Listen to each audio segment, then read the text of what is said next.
2 years. That's how long the country is trying to battle the COVID-19 pandemic. Through this ordeal, the country's several structural problems have been revealed, such as poverty and the lack of medical infrastructure.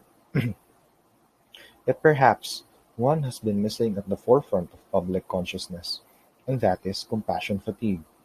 But what is compassion fatigue? Is it a tiring day at work? A simple burnout? A simple excuse?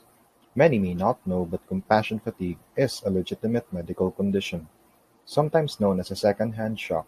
This is a form of stress that results from helping or wanting to help those who are traumatized or under severe emotional stress. Compassion fatigue can take a physical, mental, spiritual, and emotional toll on people who experience it. Common symptoms of compassion fatigue include chronic physical and emotional exhaustion, depersonalization, feelings of inequity towards the caregiver relationship, irritability, apathy, detachment, and depression, and poor judgment and decreased productivity in the workplace.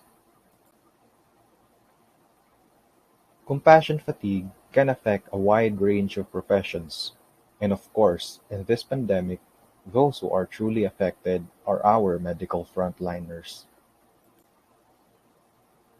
Nurses, for example, because empathy and compassion are demanded of them on a daily basis, may experience compassion fatigue when dealing with heavy workloads, excessive demands of patients, and long hours. In this case, there simply is a loss of the ability to nurture on the part of the nurses. Therapists may experience compassion fatigue as well. This happens when the stories and experiences of the people they meet in therapy starts to affect their lives outside of work. Compassion fatigue has been described as the convergence of secondary traumatic stress and cumulative burnout, a state of physical and mental exhaustion caused by a depleted ability to cope with one's everyday environment. It is caused by long term exposure to suffering people, leading to a state of exhaustion and dysfunction. It can occur when the amount of compassion spent exceeds the capacity to cope or recover, such as when there is a high exposure and overload of situations that require great empathic energy and compassion. This was clearly the case at the start of the pandemic, and even up to now, when the healthcare system was overloaded with patients who were succumbing to the disease, left and right, leaving healthcare workers exhausted with the business of caring for patients who had no other support system inside the hospitals.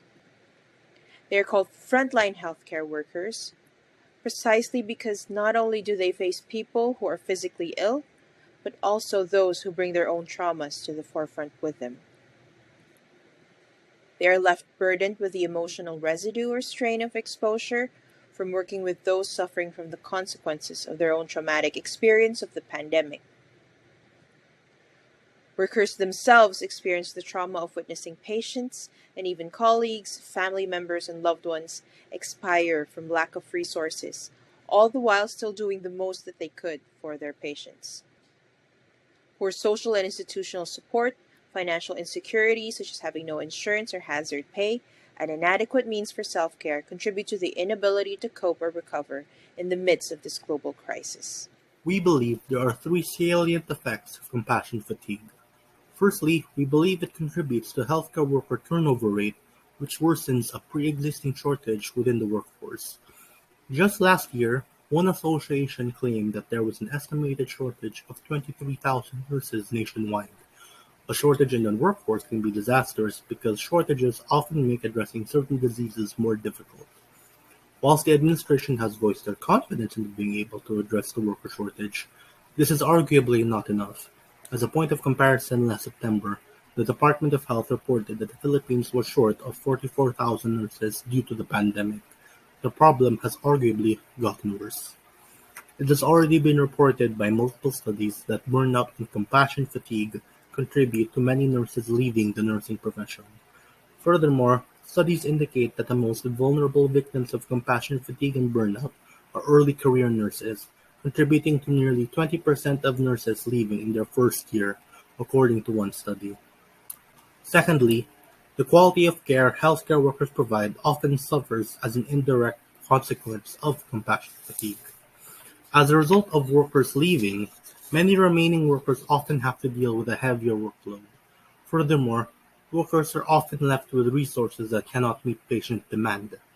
Repeated exposure to trauma, with a heavy workload and lack of resources, has negatively impacted their capacity to fulfill their jobs.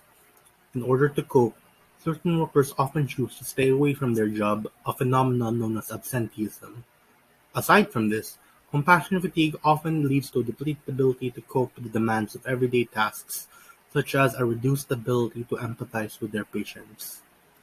Lastly, compassion fatigue often leads to direct negative consequences for the healthcare worker in terms of health, such as PTSD, depression, poor concentration, anxiety disorders, moderate to severe mood swings, and insomnia.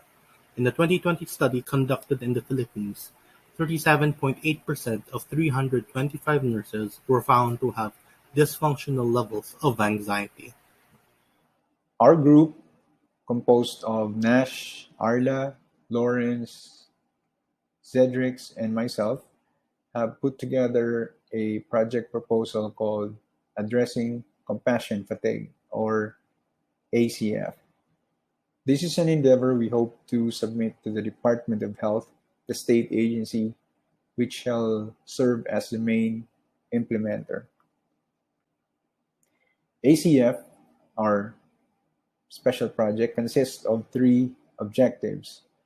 First, organize a special team composed of experts such as psychiatrists, psychologists, human resource advisors, as well as bioethicists and economists.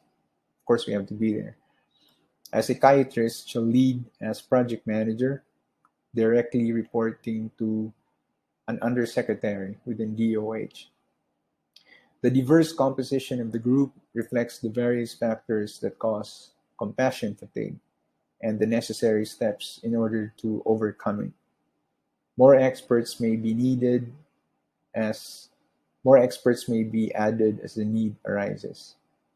This DOH-appointed team shall carry out the planning, implementation, and monitoring of the project. Second, conduct a rapid nationwide consultation to be led by the special team on the state of Filipino health workers to determine which hospitals and clinics need the most help or which places or groups are the most fatigued. The consultation shall find out and solicit workers' thoughts and views about their situation and their own suggestions to resolve compassion fatigue. Health workers' inputs, as well as the experts' knowledge of best practices in their respective fields, shall inform the implementation of ACF. Third, the special team shall review the current financial packages of health workers, resolve gaps therein as quickly as possible, and recommend other necessary economic adjustments resulting from the health workers' additional burdens during this pandemic. My groupmates and I consider compassion fatigue as an urgent national problem in our country, the Philippines, and we recommend to DOH that addressing compassion fatigue be a special project that shall run from January 2022 to December 2022, or 12 months, to be extended if necessary. It is imperative that a budget for this project is drawn up by the government as soon as possible. In analyzing the ethical permissibility of this project, we turn to the key principles of respect for persons, beneficence and non-maleficence, and justice. We believe that this project is consistent with the principle of respect for persons by deriving first-hand information from the involved parties themselves through consultations on the experiences of the healthcare workers. Shared decision-making is accomplished by inviting the insights of the main beneficiaries on how to promote their own welfare and will be considered during deliberation. Beneficence and non-maleficence are likewise promoted by assessing the risks in comparison with the benefits. With this project, the patients and the community overall will benefit from the self-sacrificing service rendered by the healthcare workers who are exposed in turn to extraordinary risks which extend to their families. The benefits of addressing the effects of compassion fatigue are not limited to the healthcare workers. Patients under their care will likewise gain from the improved quality of health service. The community and economy as a whole ultimately will reap the benefits.